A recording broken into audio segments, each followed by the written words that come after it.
Halo para saudara, pastor kampung di sini. Salam jumpa. Anda masih ingat dengan momen ini kan? Ya, saya tahu Anda belum move on. Itu yang akan kita bahas malam ini. Tapi sebelum kita lanjut, jangan lupa subscribe karena subscribe itu gratis. Let's go. Halo, halo, halo, halo, halo, halo.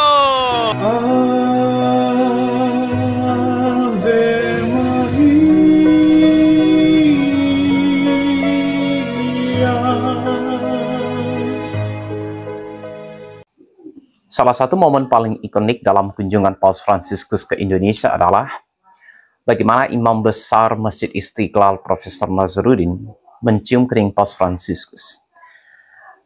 Momen indah itu terjadi dalam kegiatan dialog interreligius yang diselenggarakan di Masjid Istiqlal.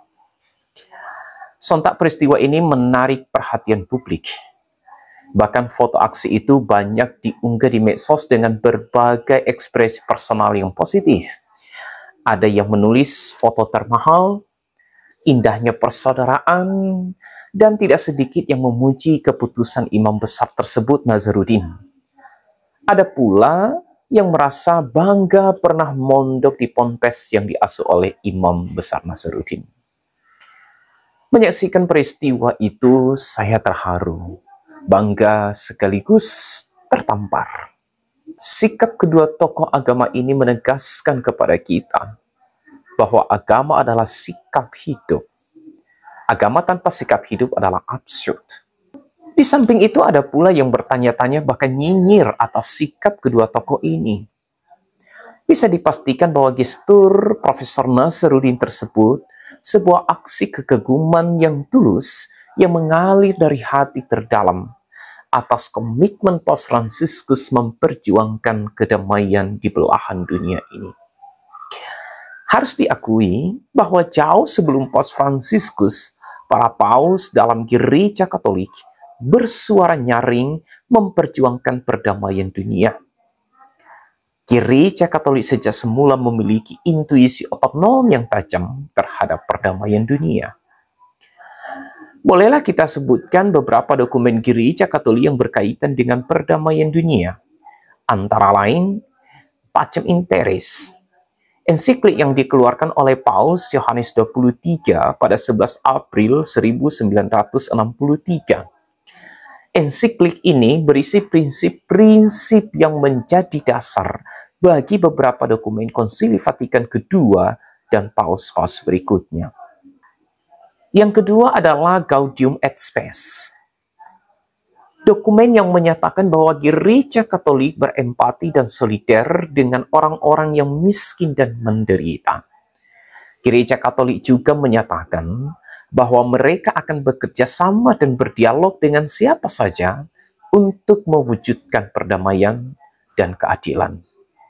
Dokumen ketiga adalah dokumen Abu Dhabi tentang persaudaraan insani demi perdamaian dunia dan hidup bersama. Dokumen ini ditandatangani oleh Paus Fransiskus dan Imam Besar Al-Azhar, Ahmed Al-Tayyib, pada 4 Februari 2019. Dokumen ini berisi pedoman-pedoman yang diharapkan dapat menciptakan hidup harmonis dan perdamaian di antara umat beragama. Dokumen Abu Dhabi merupakan salah satu bukti nyata momen bersejarah yang menambah lagi satu peristiwa penting dalam daftar panjang keakraban relasi Islam dan Katolik yang diinisiasi oleh Paus Fransiskus. Dokumen ini dilahirkan di Abu Dhabi saat kunjungan apostolik Paus Fransiskus di sana pada tanggal 3-5 Februari 2019. Paus Fransiskus dan Syekh Ahmad Al-Tayyib menyerukan kepada diri mereka sendiri, kepada para pemimpin dunia serta para arsitek kebijakan internasional dan ekonomi dunia, agar bekerja keras untuk menyebarkan budaya toleransi dan hidup bersama dalam damai.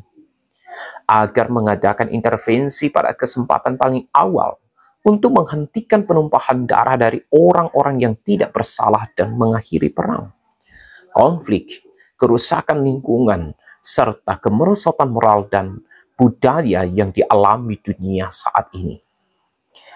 Seruan ini juga ditunjukkan kepada para intelek, filsuf, tokoh agama, seniman, pakar media, dan semua perempuan dan laki-laki di setiap bagian dunia untuk menemukan kembali nilai perdamaian, keadilan, kebaikan, keindahan, persaudaraan manusia, dan hidup berdampingan untuk menegaskan pentingnya nilai-nilai sebagai jangkar keselamatan bagi semua dan untuk memajukannya di mana-mana.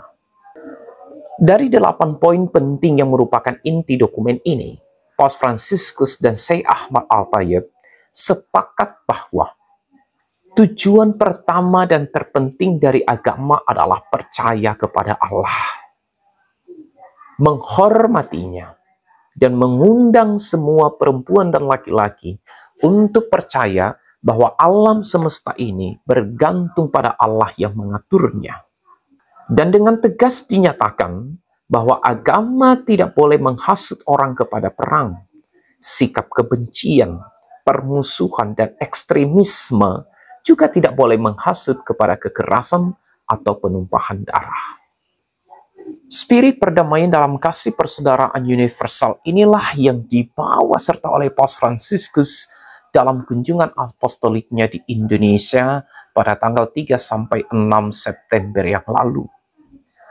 Hal itu pula lah yang barangkali ditangkap dengan sangat baik dan mendalam oleh Imam Besar Masjid Istiqlal, Profesor Nasaruddin, ketika duduk bersama sebagai anak-anak Abraham di hadapan tokoh-tokoh agama lainnya dan tokoh-tokoh negara serta kaum intelektual di Masjid Istiqlal. Maka bagi mereka yang hari-hari ini terganggu akan hal itu dan kemudian menyerang secara membabi buta Profesor Nasaruddin, haruslah dikatakan bahwa mari belajar lebih serius perihal substansi, esensi, dan eksistensi tentang menjadi orang beragama, agar agama tidak sekedar menjadi sensasi tanpa narasi logis. Alangkah indah hidup bersama sebagai saudara. Salve. Halo, halo, halo, halo, halo.